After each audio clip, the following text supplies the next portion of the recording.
Boa noite, turma. Na aula de hoje, a gente vai dar continuidade ao processo histórico de surgimento e desenvolvimento da sociologia.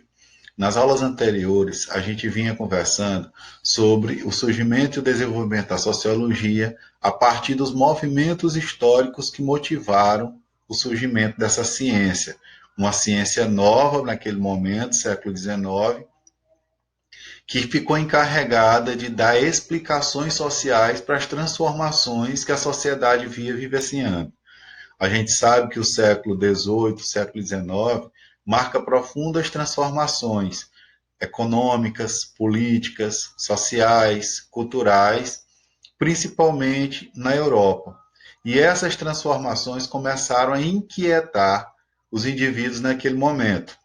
Primeira transformação que a gente já estudou, mas cabe ressaltar aqui, é uma transformação na forma de pensar.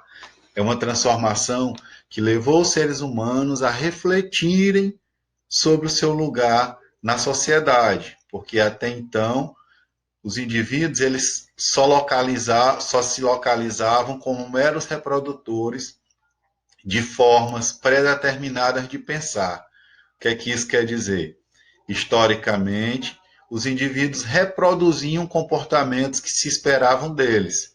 Por exemplo, no período em que a mitologia predominou, em que os indivíduos reproduziam comportamentos e práticas que eram exigidos pelo mito e pela divindade a que aquele mito estava relacionado. Na Idade Média, a gente sabe que é o império do teocentrismo. E aí o que é que vai acontecer nesse momento?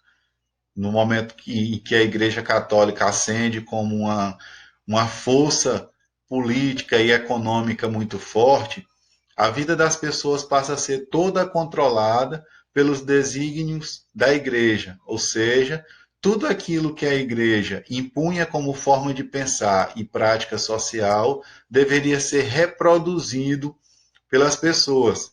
Dessa forma, os indivíduos teriam pouquíssima autonomia para pensar. Os indivíduos simplesmente reproduziriam somente aquilo que a igreja esperava deles. Durante todo esse processo em que a gente está falando, e principalmente o processo no período da Idade Média, as ciências estiveram, de certa forma, adormecidas. Por quê? Justamente pelo fato de que, durante o período da Idade Média, não só o indivíduo não era levado a pensar, como ele era proibido de pensar de forma autônoma. Ou seja, ele era proibido de pensar aquilo que ele quisesse, principalmente se isso se chocasse com o que a igreja impunha.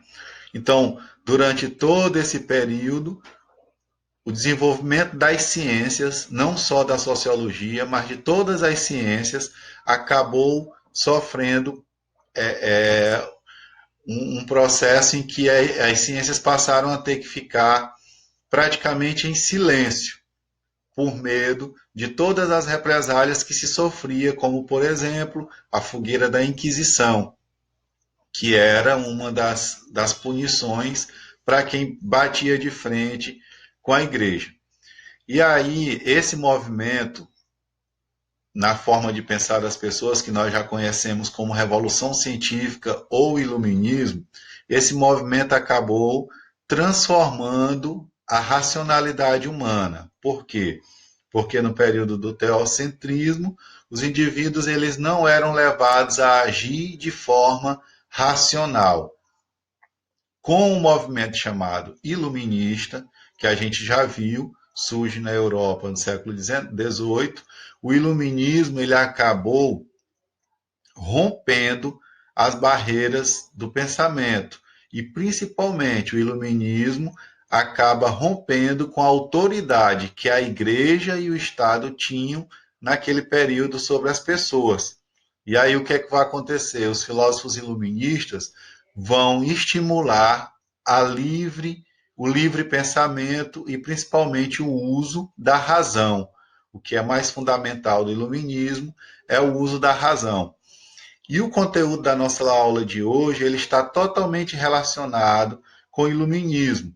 A gente vai falar hoje sobre o positivismo. É uma corrente filosófica de pensamento que surge também na Europa, e essa corrente de pensamento, ela está totalmente relacionada ao desenvolvimento científico, principalmente ao desenvolvimento da metodologia científica, da forma de como investigar e de como se chegar ao conhecimento.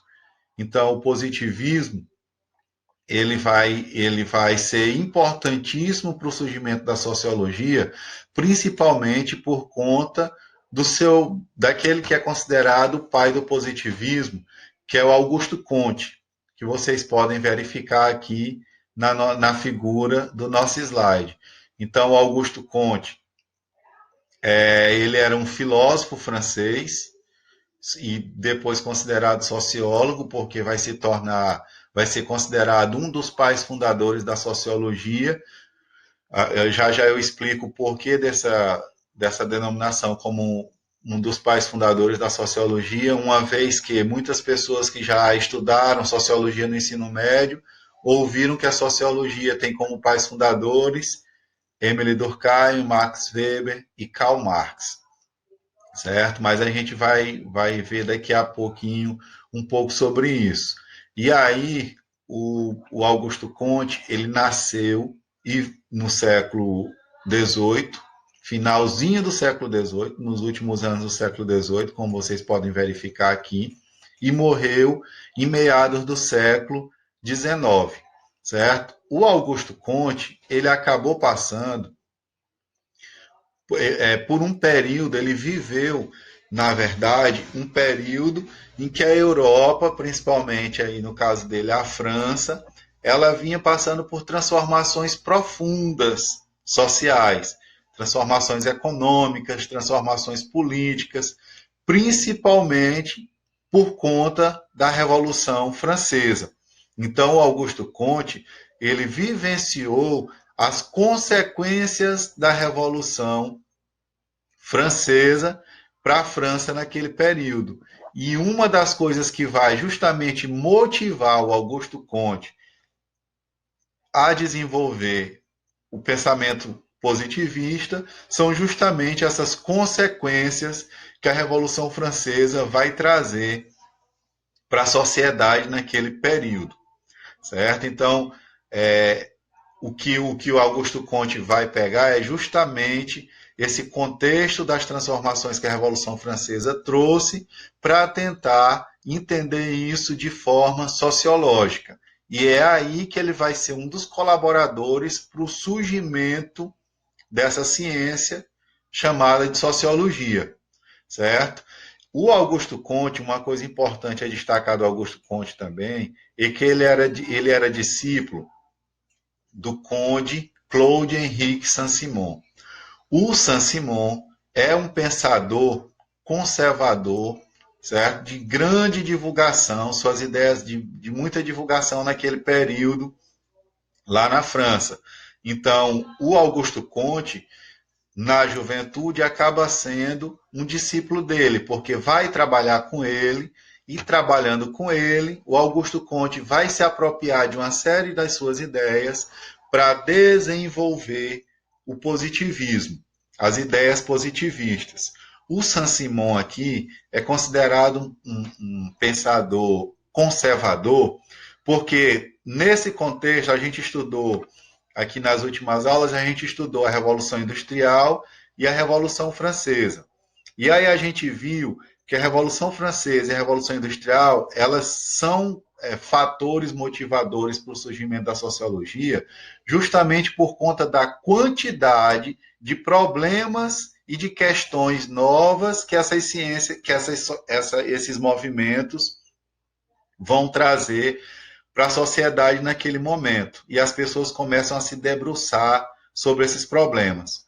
O Saint-Simon, particularmente, e depois o Augusto Comte, eles vão ser muito preocupados com a questão da desordem social, certo? A Revolução Francesa, a gente viu nos vídeos que a gente assistiu, a gente discutiu isso nas aulas, a Revolução Francesa vai perturbar a sociedade, principalmente também porque, além de ter derrubado uma força poderosa politicamente, que foi a relação Estado absolutista com a Igreja Católica, que por muitos séculos perdurou.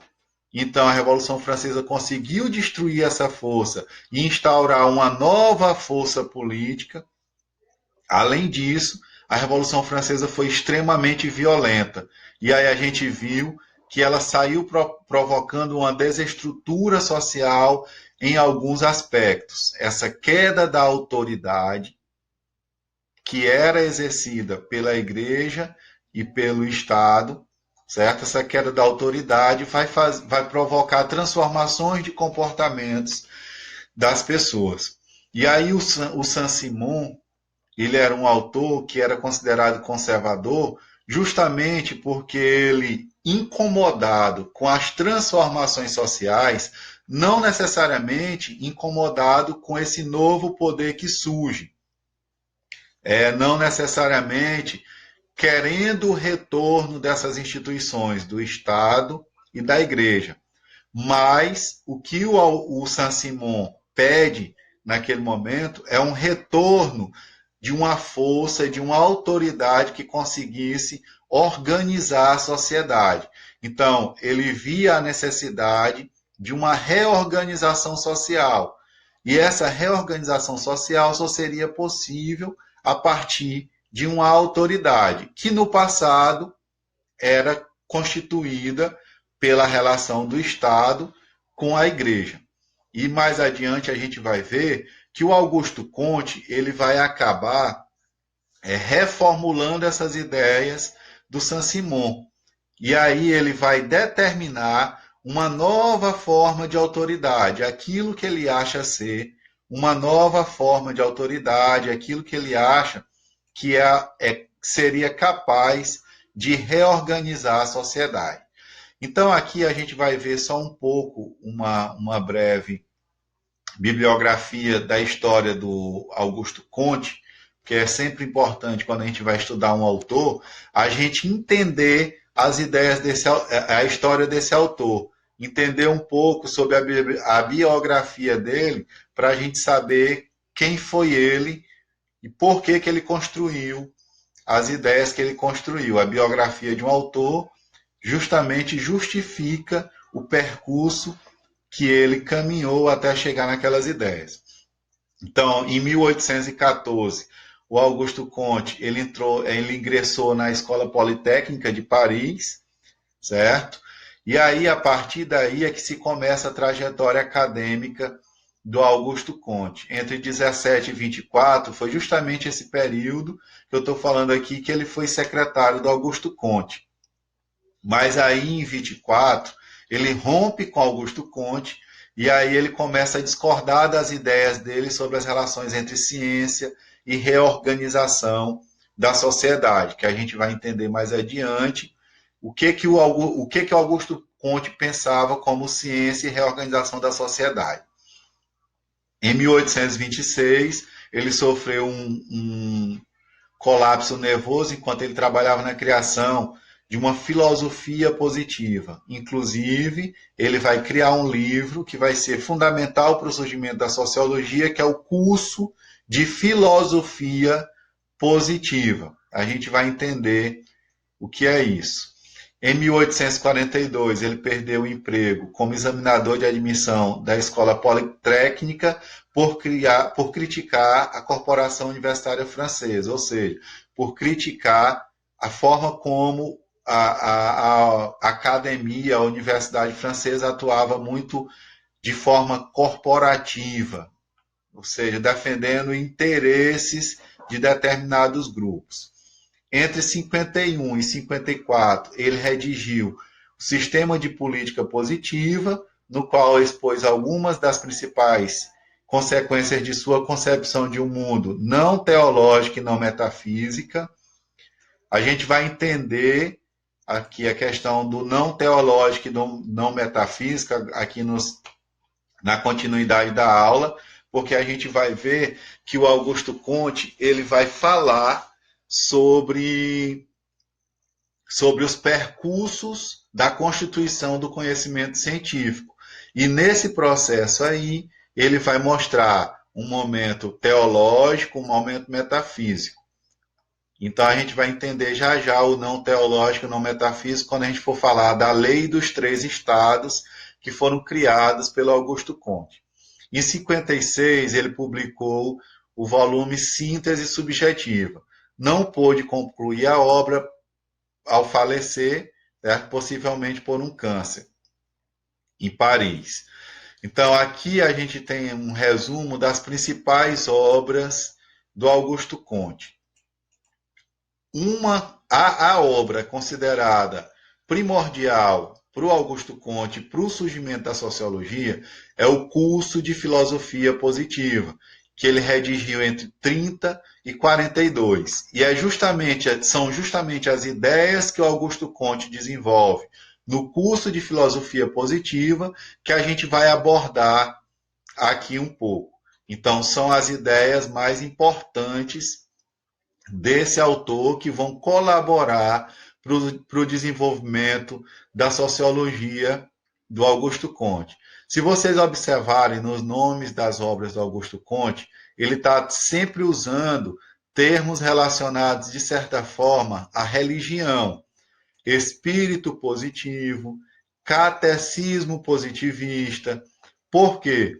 Porque o Augusto Comte, apesar de criticar a autoridade da igreja, o teocentrismo, o Augusto Comte vai ver na religião uma forte estrutura para controlar, para garantir autoridade e ordem social, certo? Só que a percepção de religião do Augusto Comte vai ser uma percepção diferente. Por quê? Porque a religião que o Augusto Comte vai pensar é uma religião sem Deus, certo? Sem Deus, esse Deus que ele é metafísico, ou seja, um Deus que é sobrenatural. Então, Augusto Comte vai desenvolver uma ideia de religião diferenciando a religião teocêntrica da religião que ele pretende desenvolver, que na verdade ele acaba criando, certo? A gente vai ver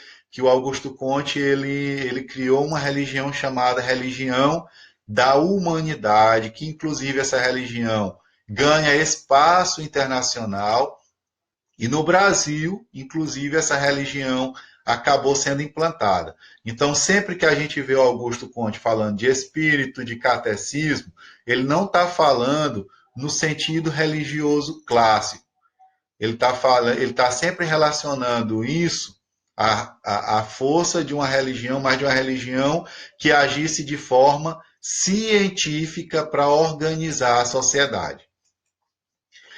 Então, o termo sociologia, ele foi empregado pela primeira vez pelo Augusto Comte, certo? A gente já tinha muitas pessoas estudando a sociedade, criando teorias sobre a sociedade, mas essas pessoas não tinham ainda criado um termo para se aplicar a essa ciência que vinha surgindo. Essa nova ciência que explicaria os fenômenos sociais. E o Augusto Comte, ele vai ser o criador do termo sociologia. Então, é justamente por isso que o Augusto Comte é considerado o pai da sociologia, porque ele cria um termo que vai se consolidar como o termo que vai denominar essa ciência da sociedade que estava surgindo. Ele não criou grandes teorias sociológicas, mas não é isso que vai tirá-lo o título de pai da sociologia.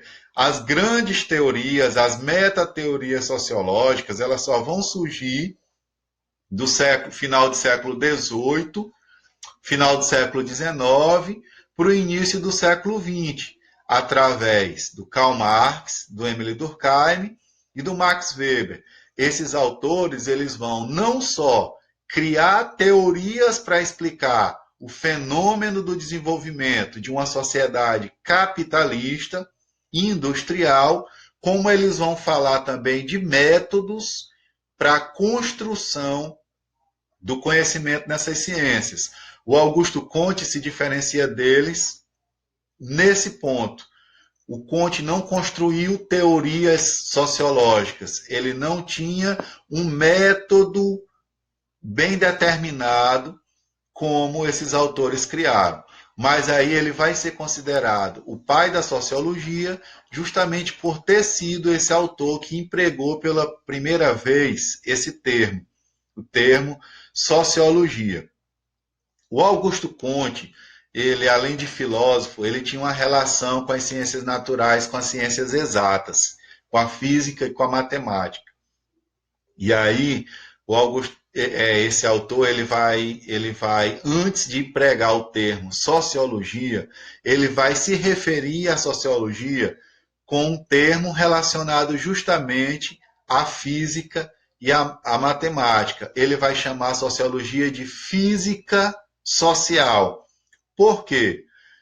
Como eu estou falando para vocês, ele não tem ainda, nesse momento, um método próprio para análise, para o estudo da sociedade. E aí o que Augusto Comte vem trazendo junto com ele é justamente a questão do método das ciências exatas para análise da sociedade.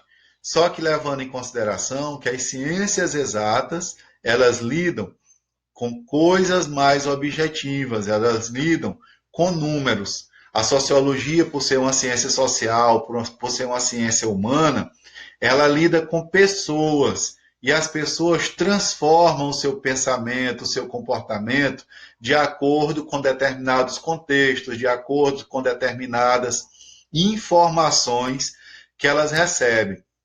Então, Augusto Comte, ele de certa forma tentava aplicar a análise da sociedade, as teorias e os métodos das ciências exatas.